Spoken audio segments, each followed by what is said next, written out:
I'd like to take the opportunity to thank the organisers for this opportunity to speak. It's really great. So the result that I'm talking about is in this particular setting, so it's the homotopy category for a derived-discrete algebra, but the techniques that we use actually sit in a more general setting. So I'm going to start by introducing this more general setting. So this is the introduction. Okay, so the homotopy category is an example of a compactly generated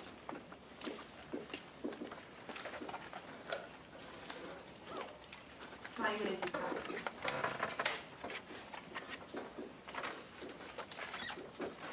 So this means we have a triangulated category and a full subcategory of compact objects. So these are the objects whose common functor, so C is compact if for arbitrary direct sums this is isomorphic to the direct sum of the wholes. So we have a full subcategory of compact objects that's skeletally small, and it generates the triangulated category in quite a weak sense, meaning for every object in T, there's a non-zero morphism from a compact object to X. And there are plenty of examples of compactly generated triangulated categories in representation theory. And in general, they can be incredibly complicated, and so we want to define some other structures that we can study that makes the category seem a bit less complicated. So we're going to define two different structures that are going to be related in a very close way. So the first structure we define is the Ziegler spectrum.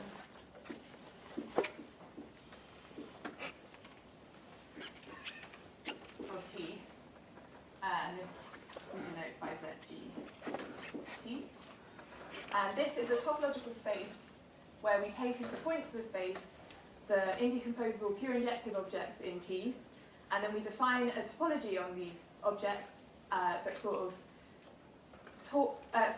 encodes the information of how they sit in the category T. The second structure that we're going to introduce is what I'm calling the functor category, but of course there are lots of categories of functors. The one that I will stick with today will be denoted mod TC, and this is the category of finitely presented functors, contravariant functors, from TC, the compact objects, into abelian groups. And the way that these two structures I like to think about them, is that the Ziegler spectrum is this sort of coarse refinement of your category. So we just look at some of the objects, and then we talk about how they fit together. And the functor category is this abelian category that you have some copy of TC inside, and then we use the properties of the abelian category to study the compactly generated category. Now, these two structures are closely related. So some examples of how they're related is that the closed sets over here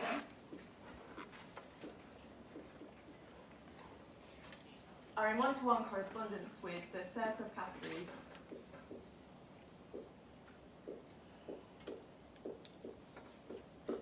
over here. And so this is really all of the factor categories of our abelian category. And these structures in the Ziegler spectrum and the functor category can be seen back in our original category in the form of definable subcategories.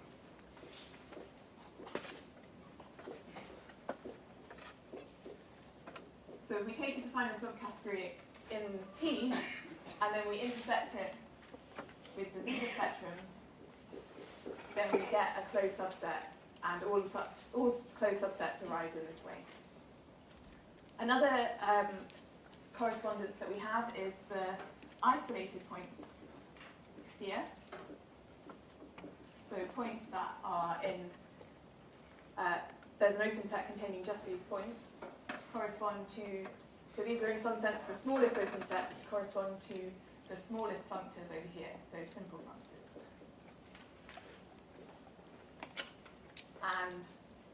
they correspond to the sort of smallest morphisms in this category, so the left-hand side of Alcindor-Wrighton triangles.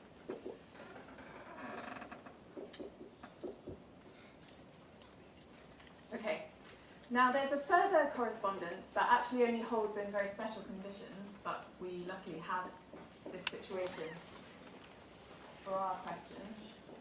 And I'm going to denote this IC, which stands for isolation condition. If we carry out a Cantor-Bendixson analysis on this space, which I'll define later,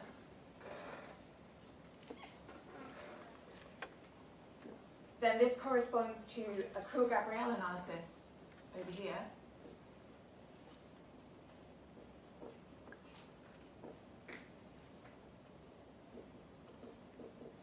And in the triangulated category, we get some families of morphisms.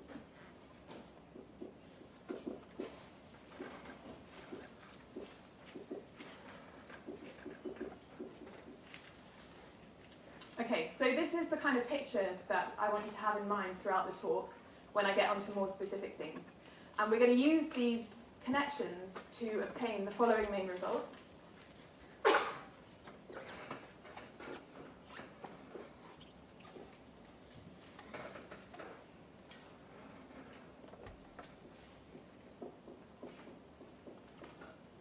So we consider the homotopy category, K lambda approach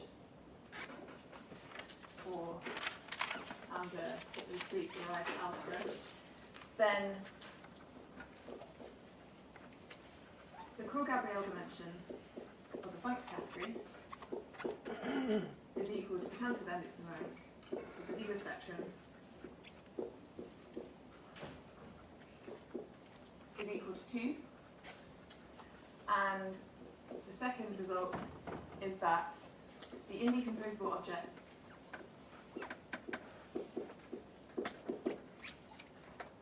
in the category are exactly the indecomposable pure injectives.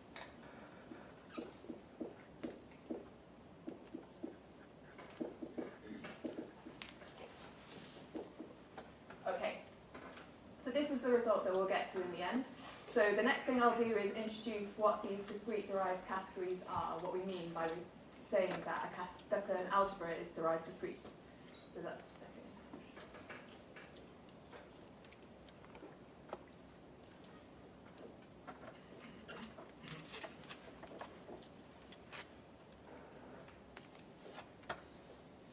So just a bit of housekeeping. There will be we're going to fix the field K that's algebraically closed, and all of our algebras are K algebras. Also, before I forget, when I say functor, I mean additive functor. I'm sure we'll assume that's what I mean. Okay, so if we have a finite dimensional algebra,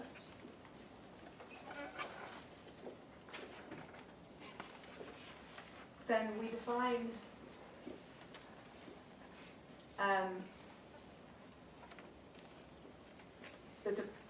we say that the derived category is discrete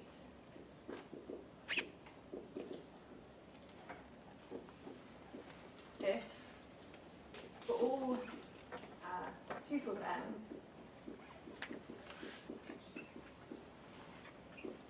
of natural numbers, there are only finitely many indecomposable objects x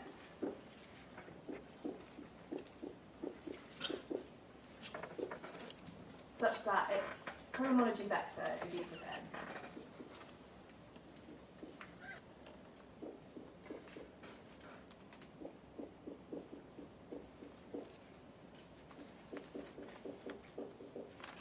So we're not saying that the derived category is sort of finite up to shift or anything like that. It's just that for any cohomology dimension vector, we only have finitely many indecomposables, but we might have infinitely many indecomposables in general, even up to shift. So we certainly know some examples of such algebras. Oh, hang on, I should just say. This definition was given by Bossick. 2001.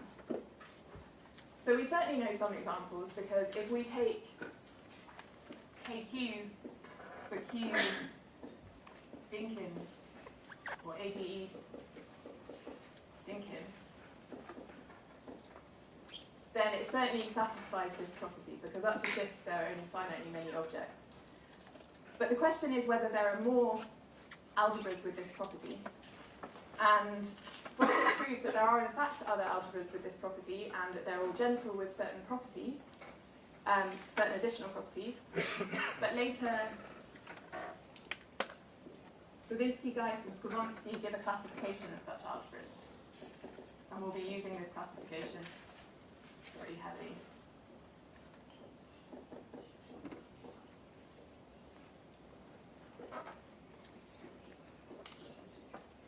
Okay, so if A is connected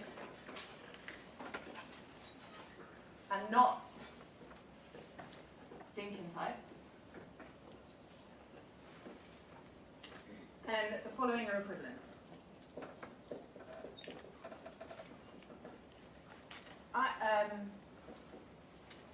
The derived category of A is discrete.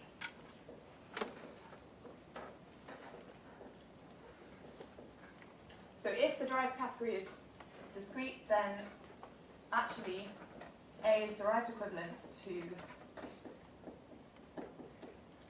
an algebra of the following form.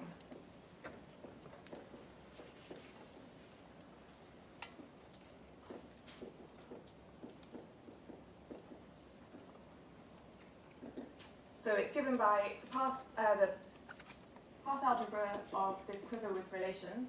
So we have a tail followed by a directed cycle.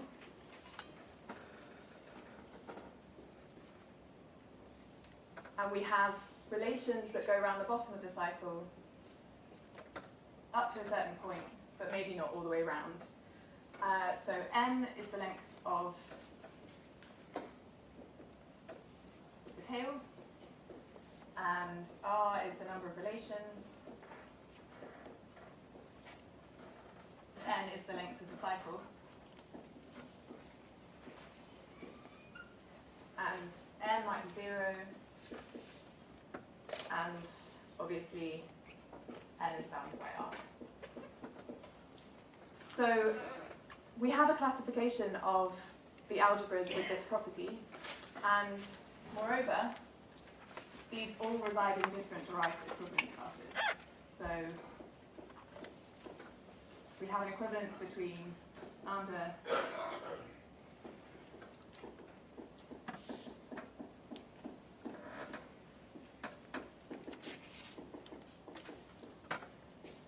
these two are derived equivalents if and only if the R, M, and N are equal. Okay, so this is really great. We actually have a really good description of what these algebras look like. And since this classification, a lot of work has been done on these derived discrete algebras. So I'm just going to summarize some results that will be relevant to the results that we finally reach.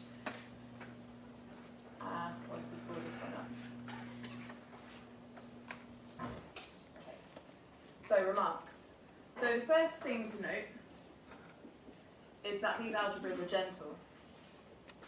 So actually also, I'm going to slightly wrongly refer to these algebras as the derived discrete algebras. So in this talk, EDA means one of these. So I'm deliberately excluding the Dinkin case. Okay, so first of all, I wanted to say that these are gentle, which means we actually know a lot about the structure of the indecomposable complexes. So we have string complexes.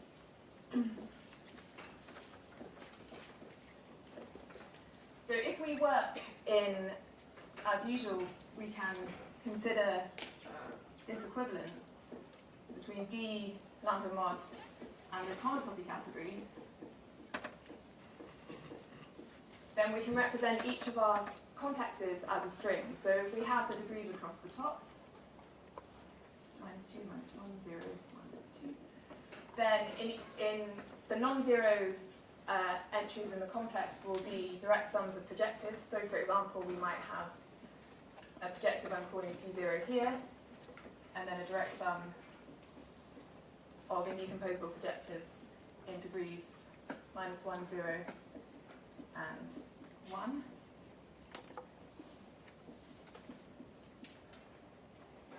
Then this is a string complex if we can trace the non-zero components of the differential out as a string. So if I'm just indicating the non-zero parts of the differential,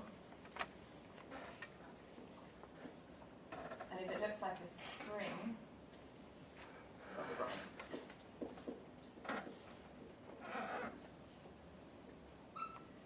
where all of the non-zero components correspond to single paths in the quiver, then this is a string complex. So this is actually the structure of all of our indecomposable objects. So a theorem due to Beckett and Merklin says that over any gentle algebra, any indecomposable object is either given by a string or a band, and exactly when it's discrete, it's just strings. So we have that the indecomposables are equal to string complexes. But because we need the boundedness conditions, we need to add some boundedness conditions on the strings. So I'll just write them.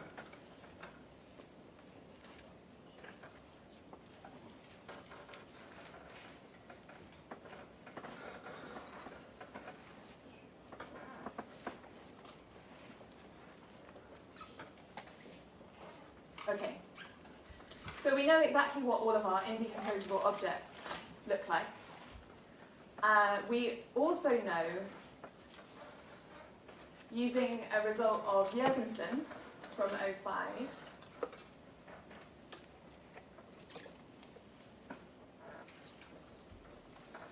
that if we consider our complexes now in the big homotopy category, then K proj lambda proj,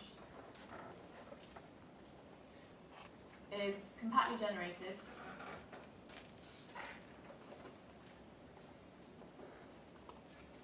and the compact generators, so Kc, we call this K, are equivalent to the bounded derived category, and in fact they are equal to the right bounded complexes that are bounded in homology. And all of this, if you interpret in the language of string complexes, says that these are string complexes with some slightly different boundedness conditions.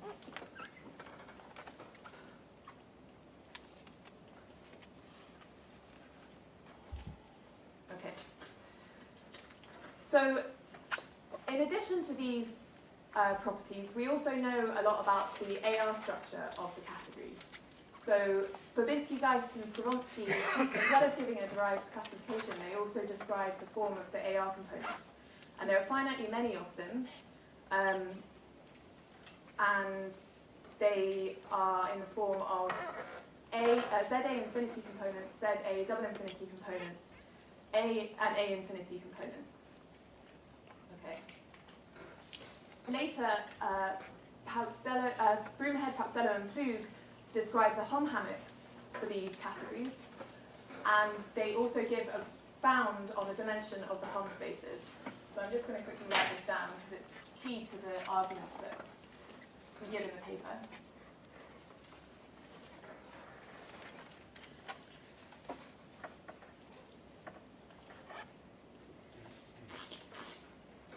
Okay.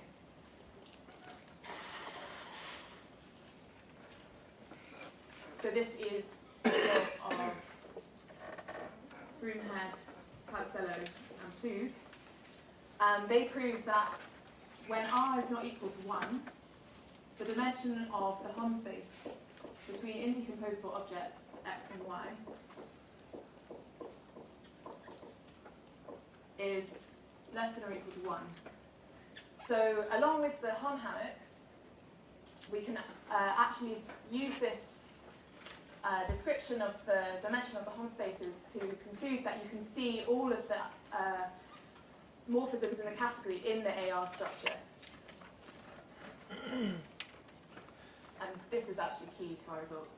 And when R is equal to 1, it's less than or equal to 2. Okay. So that's just a summary of things that are already known. The key idea that we're going to use now is that if we consider our copy of the derived category in the ambient category of the homotopy category, then it makes sense to consider any string complexes.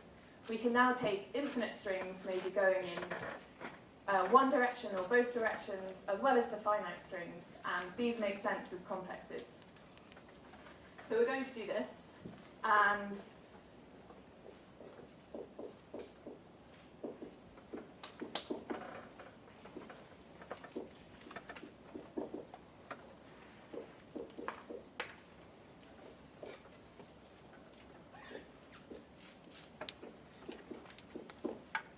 the first result that we're going to see about these string complexes is that they're indecomposable.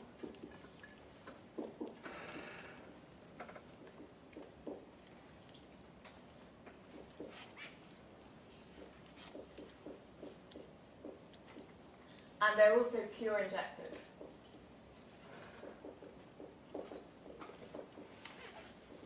So if we think back to the introduction, then that means that they are points of the Ziegler spectrum.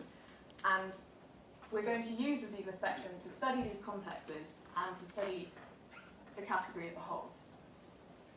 So the next section is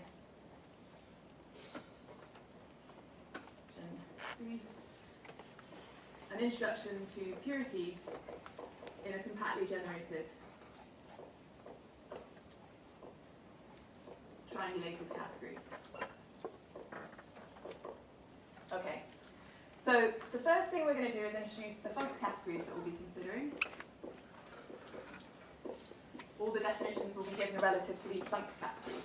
So we'll see the first functor category, I'm going to call mod TC, and this is the category of contravariant functors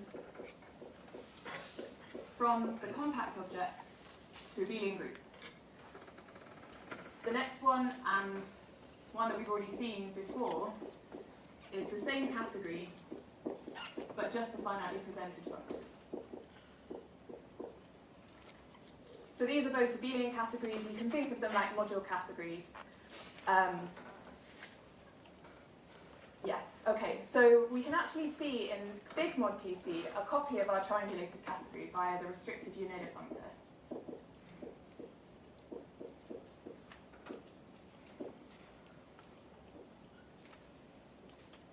So how does this functor work? We take an object in the category and we map it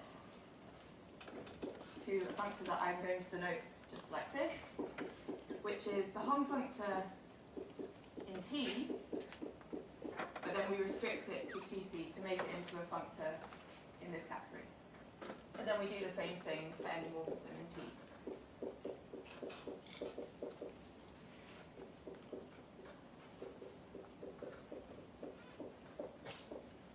Okay, so given this embedding of T, we can actually now define pure injectivity.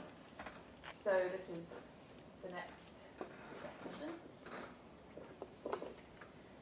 So we say that x in T is pure injective if, when we consider it in the functor category, it behaves like an injective object.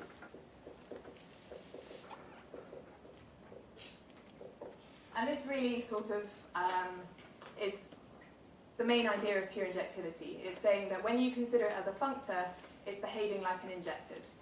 And lots of the definitions and ideas that come up in the study of pure injective modules parallel definitions that you get for injective objects in Grothendieck categories. Now, in my introduction, I talked about this topological space whose points are the pure injectives. So this is what I'm going to introduce now.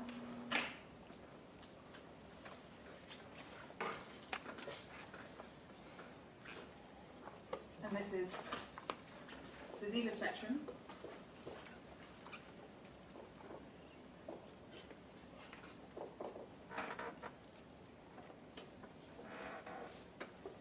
This is a topological space. The points are given by pure injective indecomposables.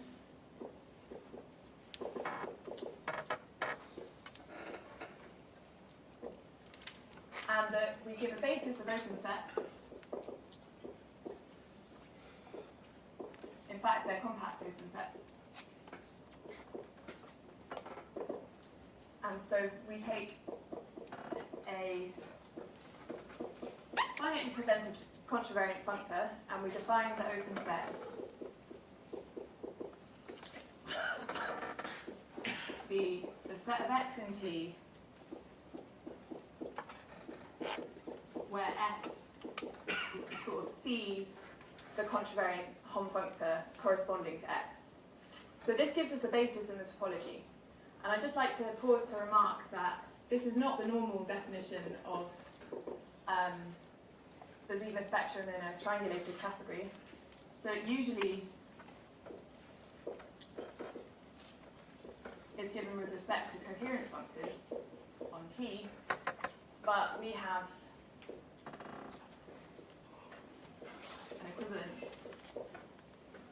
that means we can just define it as I've done above, where we take the functor, we map it to f check, and f check is defined an object of T to be the maps from f to the Hom functor. And this is a result of Krause from O2. Okay. So this is the Ziegler spectrum, and given what I said about the discrete derived algebras, it should be possible to understand at least part of the Ziegler spectrum, and we hope all of the Ziegler spectrum, because we have this collection of pure injective objects. So if this is the case, then we want to be able to study this topological space, and we want to be able to relate it to a study of the functor categories. And one way in which we can do this is, as I mentioned at the beginning, the Cantor-Bendixson analysis of a topological space and the Cour-Gabriel analysis of an abelian category. So I'm going to give a definition of these. So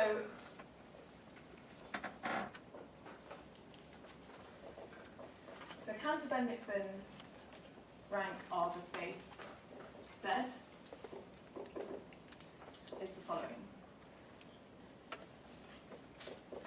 We say that the CB rank is n in the natural numbers if there exists closed subsets that sit in a descending chain from the whole space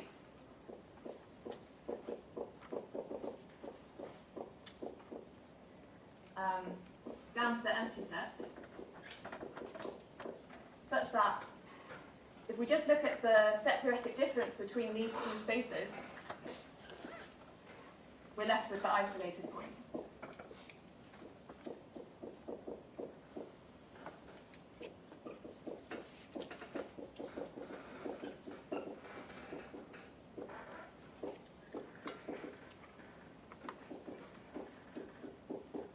Okay, so another way of thinking about this is, if we've got a topological space, we want to know what the isolated points are. So we identify them, and then by removing them, we're left with another closed subset. And then we can ask what are the isolated points in that closed subset, and then we can identify them and we can remove them. And if we can do this finitely many times and then we reach the empty set, then we say that the Cantor-Bendixson rank is equal to n. Okay? And I just want to note that this process actually can carry on. It might be that you don't reach the empty set in finitely many steps, but you can take the intersection of these and then you can carry on with the same definition. So actually the Cantor-Bendixson rank usually has an ordinal value, but I'm not going to talk about that now because it doesn't come up with the categories that we're talking about. Okay, so the second process will look suspiciously similar. But this is given for an abelian category A. So we say that the kg dimension of A, so this is going to be the functor category, is equal to n if there exist Serre subcategories, this time in an ascending chain from 0,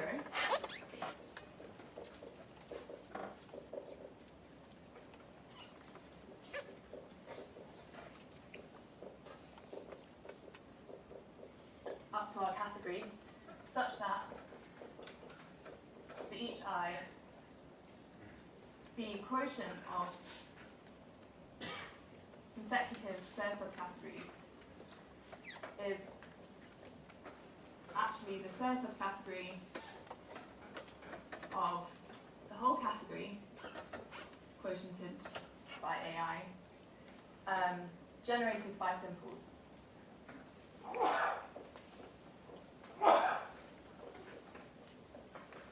Okay, so this looks suspiciously similar, and given the introduction that I gave, you might expect that these are actually measuring the same thing. And this is sometimes the case, but certainly not always, well, actually not certainly, not necessarily always the same thing. But there are definite situations where we know that these two dimensions are the same. And luckily for us, for a derived-discrete algebra, we're going to be in this situation.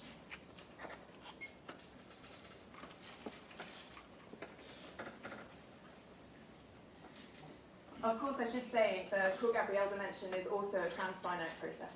You can take infinite unions and then carry on with the definition.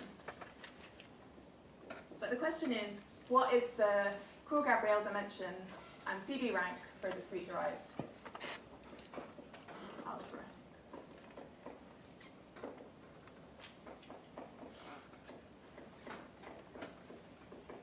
Okay. So as I said at the beginning, we do establish that this dimension is 2, each of the dimensions is 2, but I should say that the Court-Gabriel dimension for a discrete derived algebra has already been calculated, but for a slightly different functor category. So if lambda is a DDA, then if we take the category of functors, this time covariant functors, from dB, lambda, proj, to abelian groups, then it's known that the Court-Gabriel dimension is in fact 1 when the global dimension is infinite, and 2 when it's finite. So this looks different to our results, but it's not surprising that it's different, because the compactly generated triangulated category that you're considering here is the derived category, and the compact object is just the subcategory of perfect complexes. So it is a smaller functor category that we're looking at. Okay. So I just wanted to remark that before I continued. So, as I said, we are in a situation where the two dimensions are the same, and this means we can actually say something more about how closely linked these two dimensions are.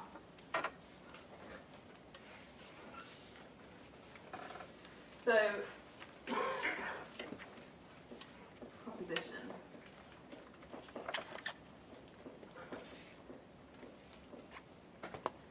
We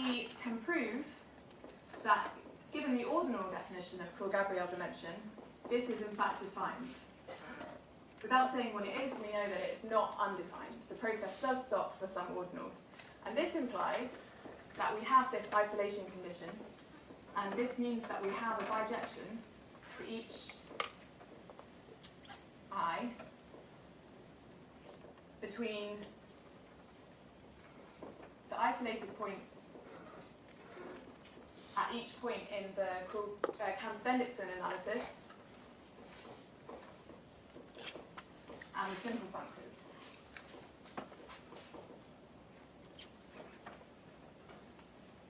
And the reason I remark this is actually the strategy for our proof. So in a very strong sense, the functor category is related to the morphisms between the compact objects. And because we know so much about the morphisms in the bounded derived category, we can actually identify the morphisms that give rise to a functor which is simple. And once we've identified these morphisms, because we have this correspondence, we can actually identify the isolated points at each level of the Cantor-Bendixson analysis, and we obtain the following theorem, which maybe I should put on a different board.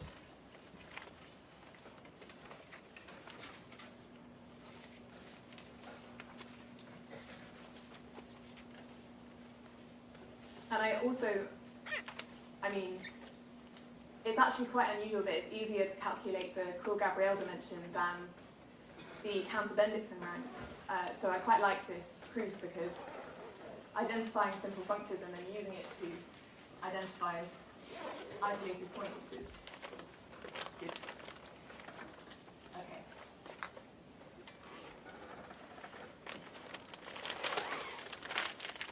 So theorem.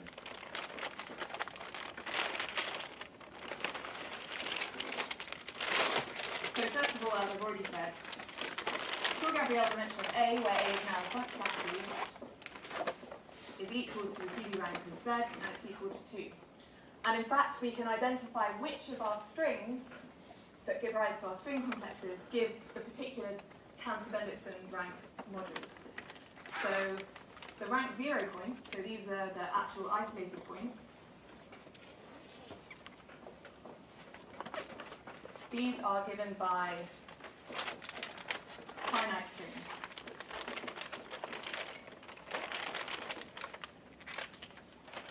And then the rank 1 points, so these are the points where once we've removed the rank 0 points, these are now isolated. These are one-sided infinite strings.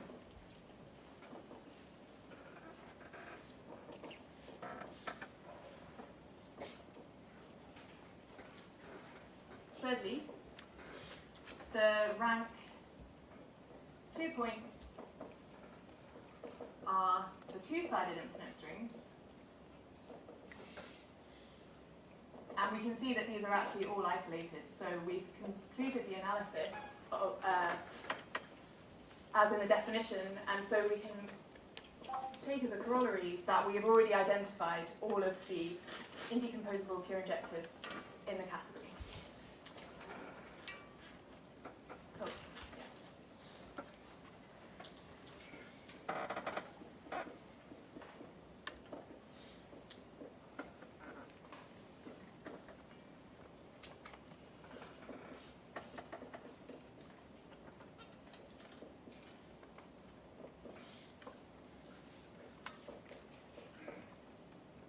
Okay, so this is the initial main result that I wanted to get to, and in the last 10 minutes I'll talk about the second main result, which is the one in the title of the talk, which is that we can use this understanding of the Ziegler spectrum to actually identify all of the indecomposable objects in the category, and I want to indicate how we went about doing this. So, final section. So the first question, I guess, might be, why would you suspect that we might have found all of the indecomposable objects at all? I mean, that's quite a strong statement. We don't know much about the homotopy category in general, we just know something about the pure injectives. But this actually follows a sub-case where the result was already known. So in his thesis in 2013, Han considers the case where we have a directed cycle with no tail and full relations. So this is derived discrete. In fact, it's lambda n 0. So in this case, we know that all of the indecomposable objects in, well, actually he works in k lambda inch, but it sort of amounts to the same thing. All of the indecomposable objects are these string objects, and they're all pure injectives. So the question is, does this hold for all of the derived discrete algebras? And the answer, of course, is that it does.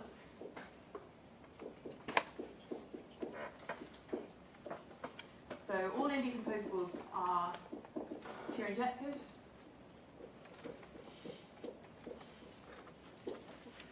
And in fact, that means they're string objects.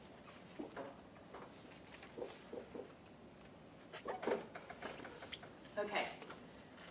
So this is quite a strong result, and I want to give an idea of how we go about proving this.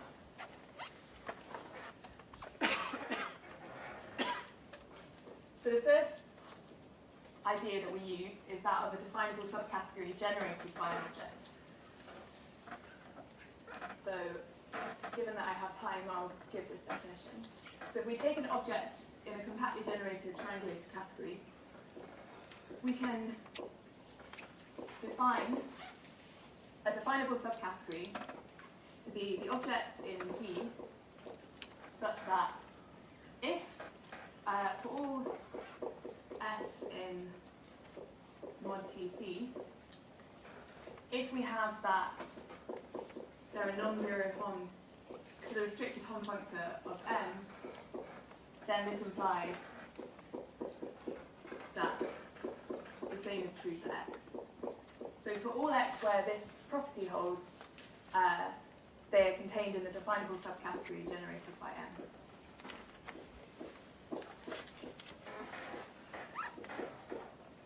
From the correspondence that I introduced at the start, we can actually define a closed subset of the Ziegler spectrum, which we're going to call the support of m, where we take this definable subcategory and we intersect it with the Ziegler spectrum. So for any object in our category, whether it's pure injective or not, we can define a closed subset related to it in the Ziegler spectrum. And so we want to work out what happens if we have an arbitrary indecomposable in our triangulated category. So the idea of the proof.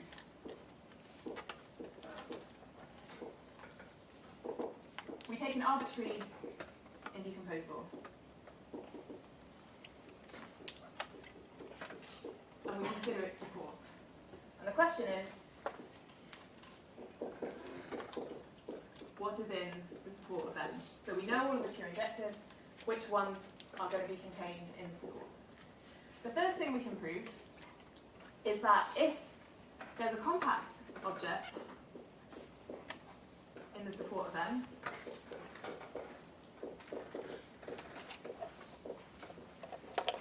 then in fact C is equal to m. So there's a general result for any compactly generated triangulated category that says things about isolated compact points in your support, and using what we know about the compact objects in this particular case, we can show that we have this point 1. So we assume that there are no compact objects in the support of m, and we ask, okay, so what is there? So assume no.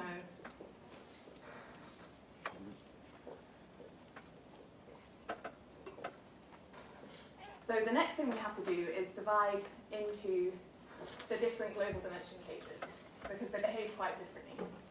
So if we have infinite global dimension, we need to consider what happens.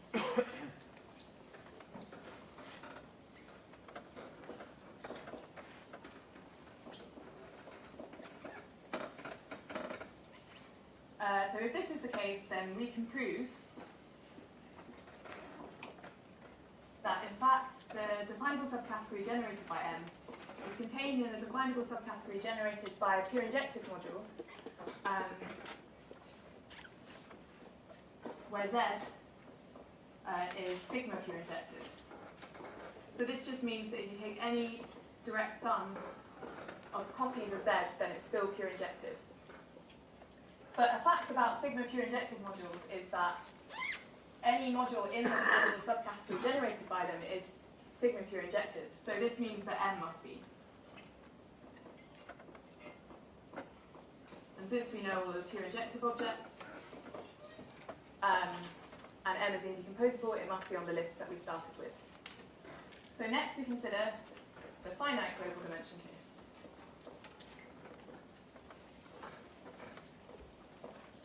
So we don't have such luck. We know, so this is the direct sum of all the remaining indecomposable pure injectives, and we know that it's sigma pure injective, but that's not the case if we have finite global dimension. So now we must consider something different. So the first thing we do is we can prove that there exists an N with CB rank equal to 1. Because if it were all CB rank 2, then we actually only have finitely many of those, and so we can go back to this case and we show that it's sigma pure injective. But if we have an element N with CB rank 1, then using quite an involved argument where we go into the functor category, we can then argue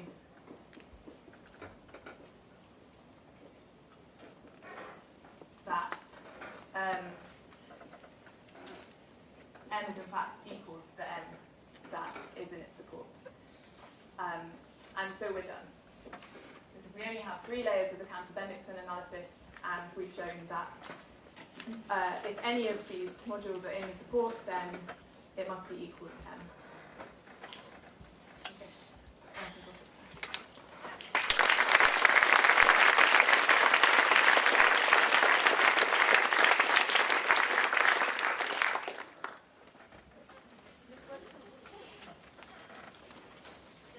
I have a question to this last argument. This N belongs to the subcategory generated by N, yes? This N at the end? Yeah. This N belongs to, yeah, which is in the subcategory generated by N.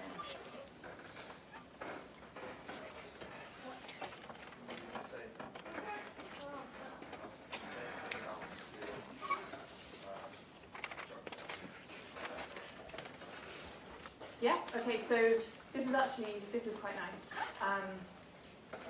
So Babinski, Geis, Skravonsky, as I said, they define the structure, they describe the structure of the A algebra, and I can draw the category for you. So I'll just talk about the infinite global dimension case, because the categories look slightly different. So the objects that you have sit in, so this is a ZA infinity container, so this is a boundary at the bottom, and then there's an A infinity container, and then we have another copy, another ZA infinity, and so on, and there are R of each of these. So it sort of wraps around, so say this is X, then X occurs again after R copies, so there are R. Okay, now these are all of the bounded strings, but if we introduce the infinite strings, then we can see where they sit in the category, and you get, oh wait, where should we go? It should be here. So you get another line of them like this, and in fact you get more irreducible maps between these two things, and that happens all the way along.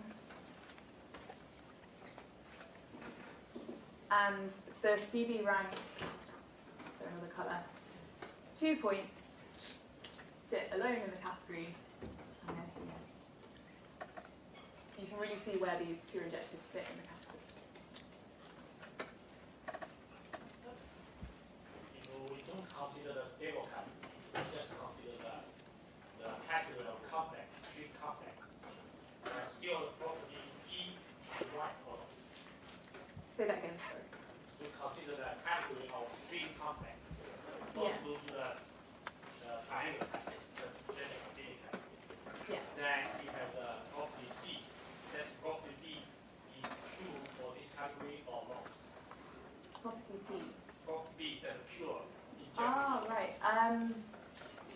No, I think you need to be in the. I mean, I might be wrong. But,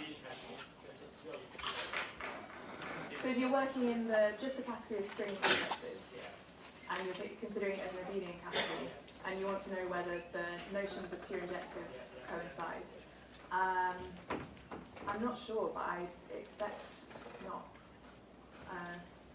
I don't know. It would be interesting to find out. Yeah.